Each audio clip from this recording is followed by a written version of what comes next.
Ligne droite. La table ronde. Bonjour Egunchi Béanzin. Bonjour Clémence. Vous êtes président fondateur de la LDNA, c'est-à-dire la Ligue de défense noire africaine. Oui. Et je suis avec Verlaine qui est blogueur et que nous avons déjà eu la joie de recevoir et de présenter à Radio Courtoisie. Bonjour Clémence. Alors, aujourd'hui, on va parler de ce tweet et de cette annonce de Gérald Darmanin, Egunchi Béanzin, qui a écrit « J'ai décidé de lancer la procédure engageant la dissolution de la Ligue de défense noire africaine. Les discours de cette structure raciste appellent à la haine et à la discrimination. Ces actions causent des troubles à l'ordre public, comme ce week-end à Val-de-Reuil. » Quelle est votre réaction d'abord à cette annonce ?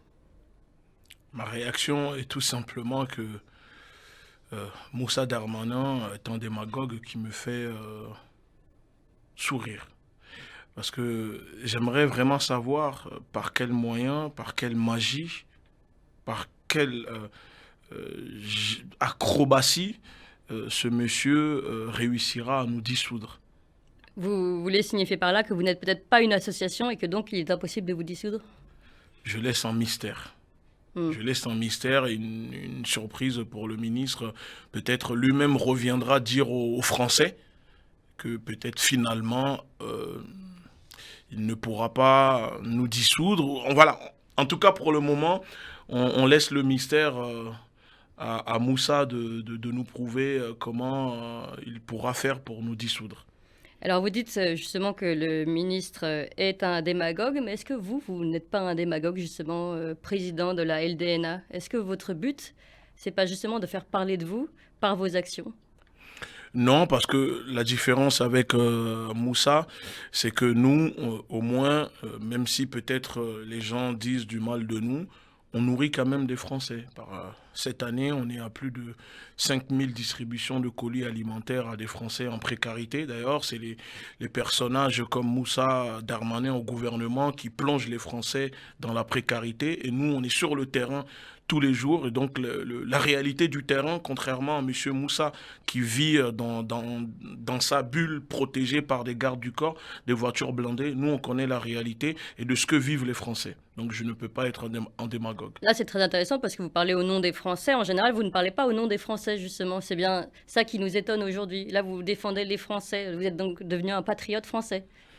Je ne suis pas un patriote français parce que je sois noir, afro-descendant ou pas, ce sont des Français, ce sont des Noirs français. Mais on est bien d'accord. Voilà, donc quoi qu'il arrive, quand on est dehors et qu'on fait des distributions de maraudes, de repas au SDF, etc., ce sont des Français. On ne refuse pas aux gens, non, en fait, on aide tout le monde, mais quand il s'agit de lutter, de revendiquer notre idéologie, il y a une différence. Mais quand c'est pour aider les gens, on aide tout le monde, on aide les Français parce que nous sommes en France. Non, mais je ne sais pas ce que vous en pensez, Verlaine, mais déjà, moi j'ai l'impression que c'est la première fois qu'on entend « nous aidons les Français, nous sommes en France, il faut respecter les traditions françaises ». De votre bouche, en général, on entend toujours un discours plutôt séparatiste, de séparation.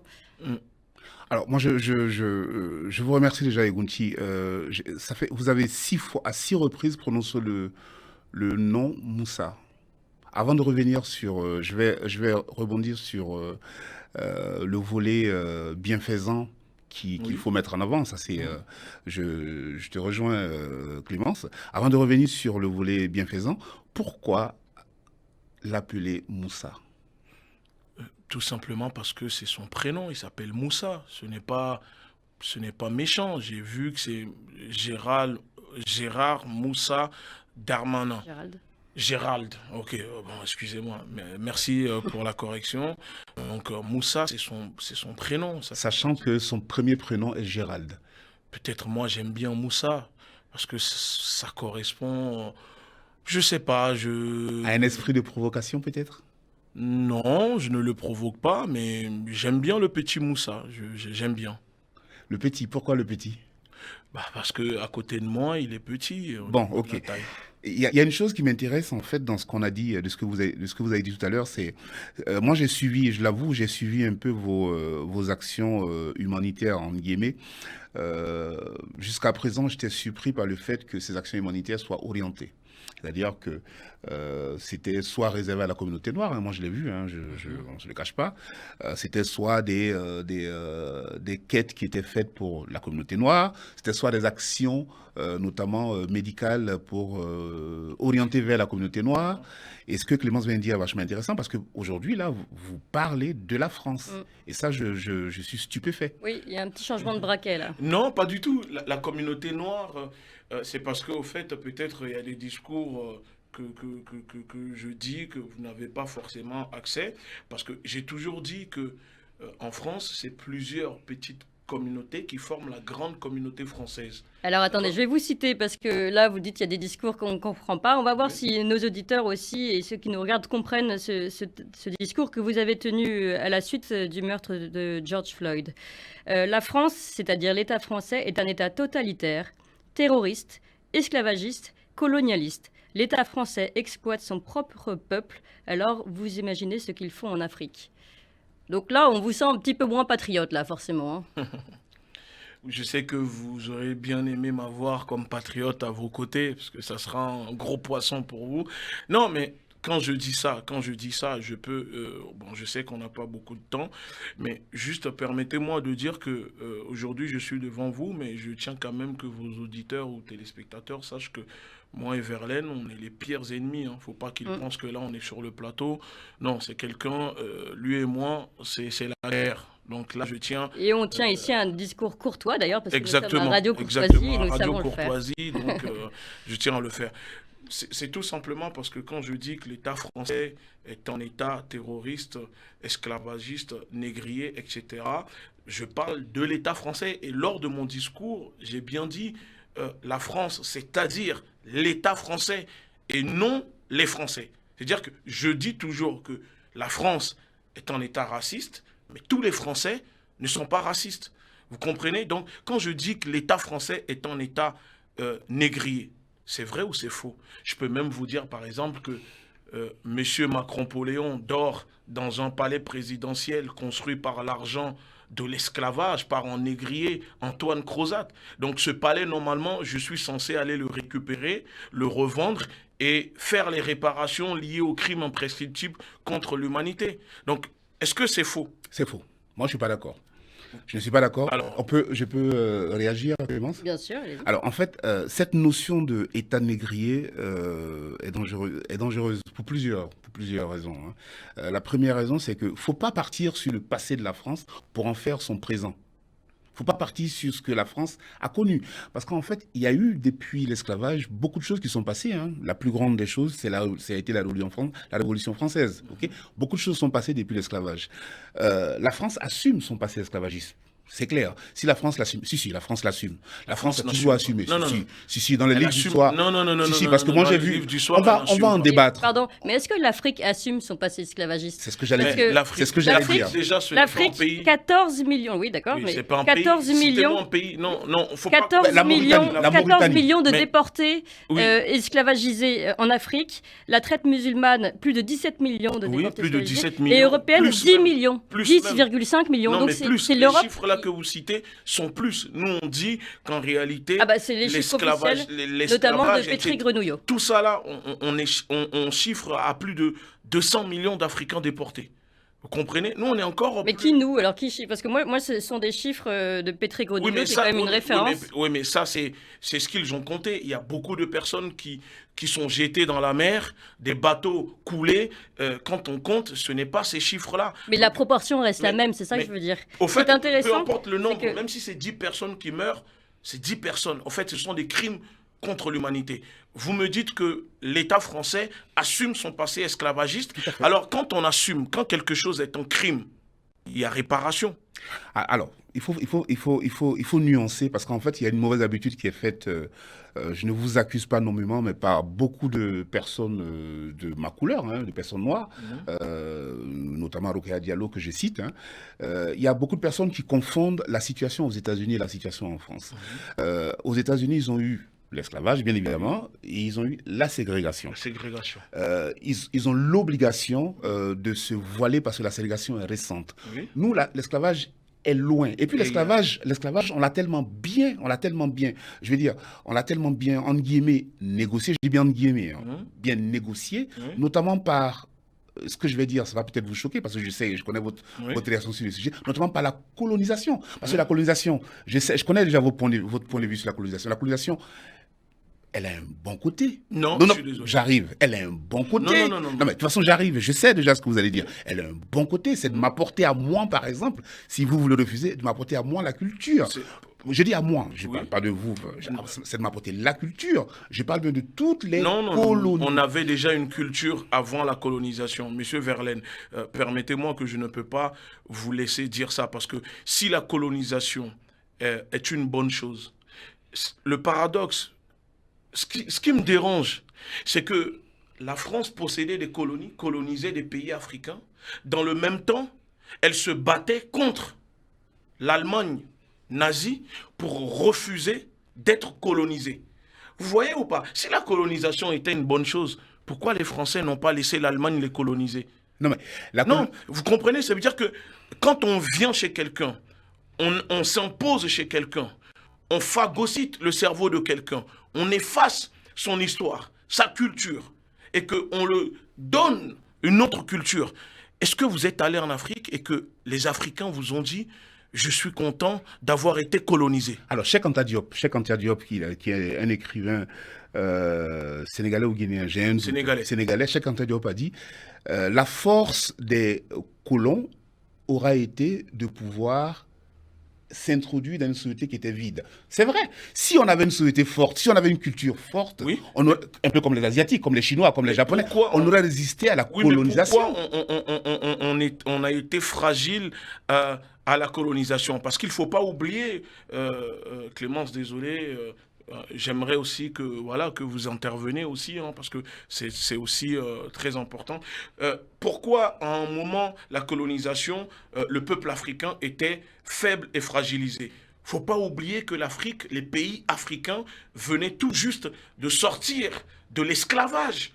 Non mais attends. Et tout de suite, on enchaîne avec la colonisation. Ça veut dire qu'il y a eu beaucoup de déportés. Les hommes vaillants, les guerriers, des rois comme des Béanzins. Moi, mon aïeul a été déporté avec ses Amazones. Donc, à un moment, il faut savoir qu'on a déstructuré l'Afrique.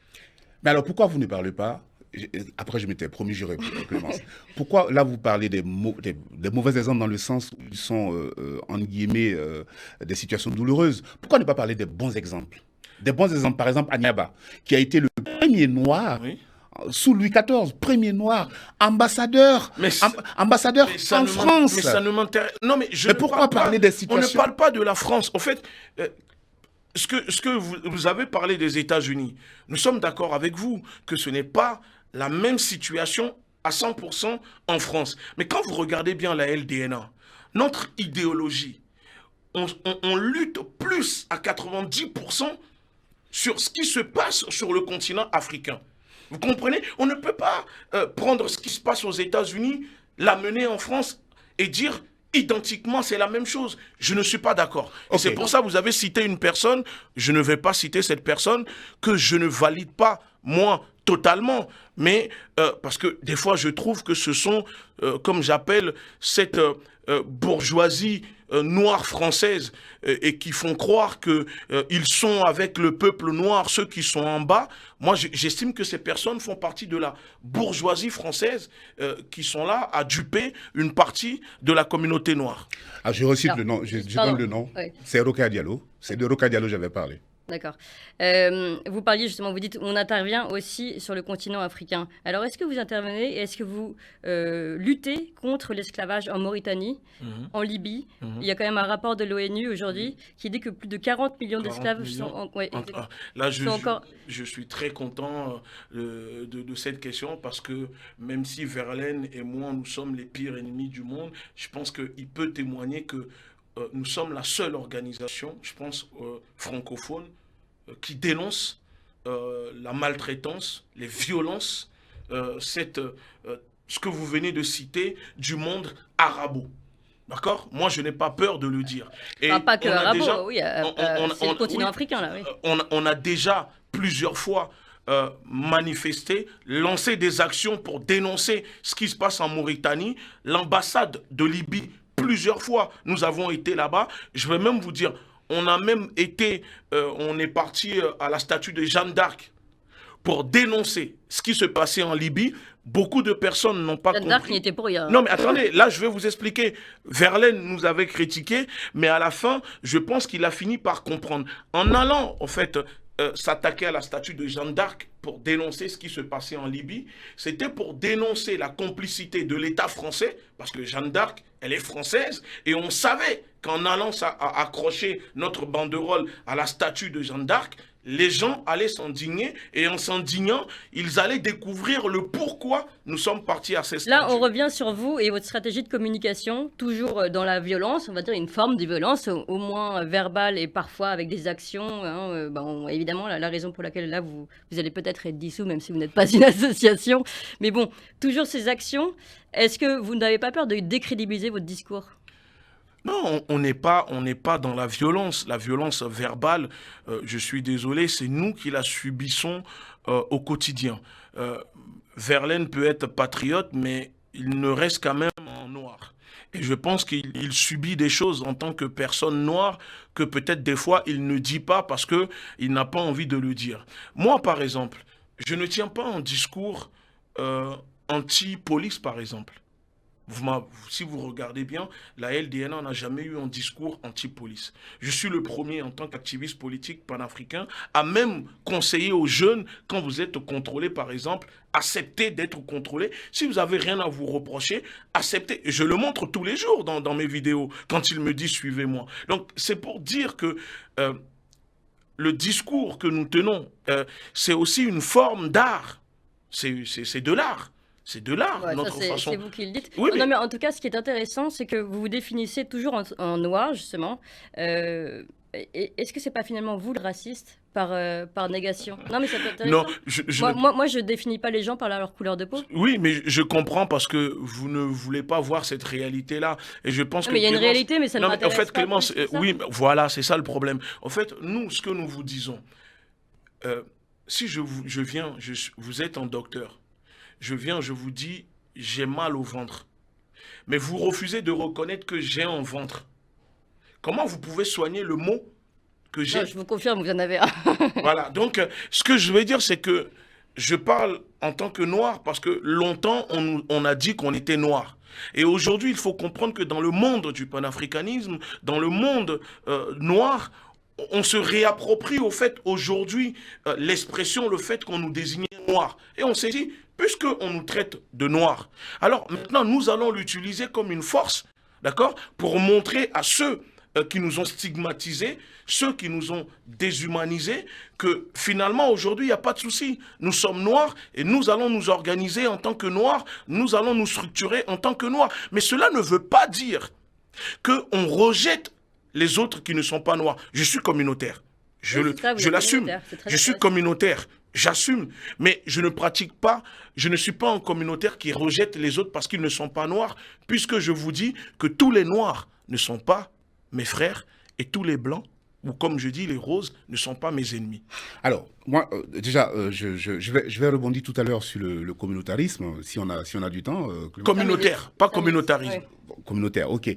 Par contre, je plussois sur deux éléments qu'il a relevés et qui sont très importants. Et je joue franc jeu. Hein. Effectivement, la LDNA, ça, on ne peut pas le leur contester.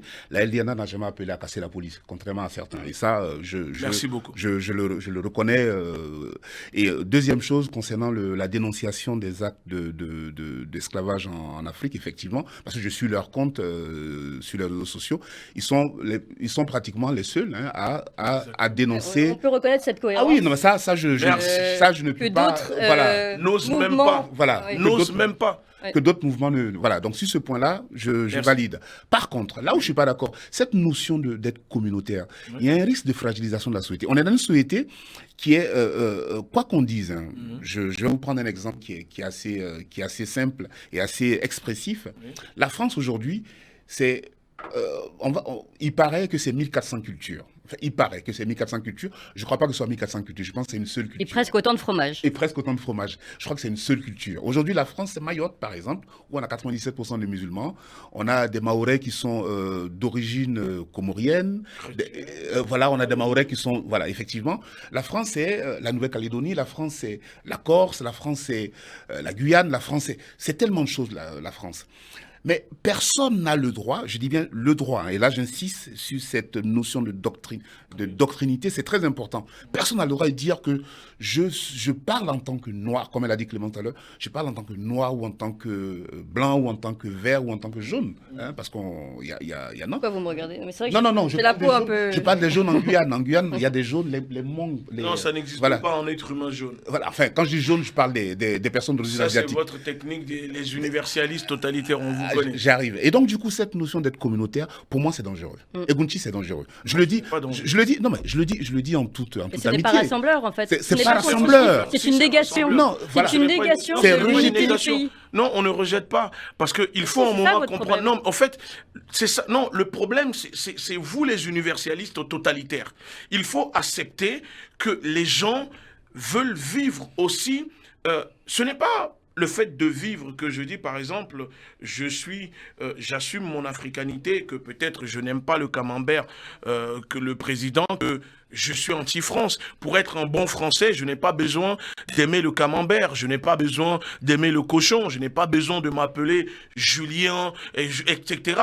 Il faut aussi accepter qu'en France, on peut être français et ne pas aimer le camembert, qu'on peut être français et ne pas s'appeler Julien, mais aussi qu'on peut vivre en France et dire, moi, je me sens bien avec Clémence, je vais rester avec Clémence, je n'ai pas envie de rester avec Verlaine. En fait, on dit par exemple en France que la communauté des sneakers, le maire par exemple de Val-de-Reuil parle, quand il parle de sa ville... Sauf que ça, c'est pas de l'assimilation. Mais non, mais c'est... Là, vous revendiquez le modèle anglais, par exemple, qui est un modèle où plein de petites structures, plein d'archipels vont vivre à côté les uns des autres. Il n'y a plus d'unité. Alors dans ce cas-là, si cela vous dérange le fait que nous, on dit la communauté noire, il ne faut plus dans ce cas-là parler de communauté juive, communauté asiatique et les autres communautés alors. Non mais vous construisez votre communauté dans la négation des autres, c'est bien le problème. Ah bon, donc les autres ne construisent pas. En fait, donc finalement, vous acceptez que les gens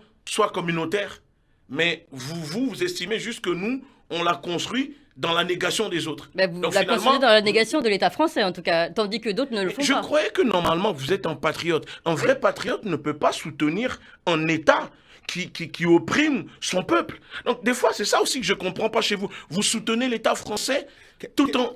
Quel État qui opprime son peuple? Je soutiens la France. Mais l'État français, c'est différent. Allez, un dernier mot, Verlaine, et puis on va conclure. Non, mais quel État qui opprime son peuple, Egunci? Non, l'État français n'opprime pas son peuple. Il faut pas dire, il faut pas sortir ces gens de... Non, mais parce que je sais que vous souhaitez peut-être être conseiller de Macron. Mais non. Et vous vivez très bien de la com aussi, du communautarisme. C'est aussi votre gagne-pain. Donc on comprend non, pas du tout, pas du tout. Vous savez, je pense que demain, vous, en tant que patriote, en tant que Français, noir, patriote, etc., moi, je respecte. Je respecte que vous soyez patriote. Ça ne me dérange pas que vous défendez la France. Vous voyez? Moi, ça ne me dérange pas. C'est votre droit. Mais vous aussi, ça ne doit pas vous déranger que peut-être moi, qu'il y a des choses que j'aime en France et il y a des choses que je n'aime pas. La France est un beau pays. Écoutez-moi. La France est un beau pays. D'accord? Je ne le renie pas. Mais il y a des choses que je dénonce aussi en tant que Français, noir ou noir français, de ce que fait la France sur le continent africain et sur le peuple noir. Alors, cher ami, c'est simple. Moi, je le dis aux binationaux très souvent. Pourquoi dans ce cas ne pas quitter la France? Mais vous savez, moi, vous le savez très bien, Verlaine, que ce que les gens pensent, beaucoup ne le savent pas, mais je sais que vous le savez, que je ne suis pas tous les jours en France, que je suis souvent en Afrique. Mais c'est juste que vous ne le savez pas, parce que vous ne cherchez pas réellement à le savoir. je suis quasiment tous les 3 mois, je suis en France et les autres parties du temps, je suis aussi en Afrique. Ouais. Oui, mais ça s'appelle partir en voyage, cher Non, monsieur. ce n'est pas partir en voyage, mais ce n'est pas parce que... Est-ce que si j'étais pas noir, si j'avais la même couleur de peau que Clémence, par exemple, et que je dénonce les choses que je n'aime pas chez la France, vous allez me dire, partez de la France? Non, mais vous critiquez l'État français, c'est bien le problème. Je vous parle pas de critiquer. Là, vous dites, vous critiquez l'État français. L'État français. Donc, normalement, on doit se rejoindre là-dessus. Le fait que nous combattons l'oligarchie, cette bourgeoisie criminelle française. Non. Ça, je laisse pas dire ça. Ah bon? Je laisse pas dire ça. Non. Parce que vous êtes un bourgeois aussi. Non, Faites- pas du Allez, tout. c'est fini. Merci beaucoup en tout cas pour ce discours et cet échange courtois. J'espère qu'on aura la chance de se retrouver pour la suite. Merci encore Egunchi Béanzin, président fondateur de la LDNA, Ligue de défense nord-africaine. Et merci à vous Verlaine. Je rappelle que vous êtes blogueur. Merci à vous deux. Merci. Merci. 7h, 9h sur Radio Courtoisie. Suivez la ligne droite.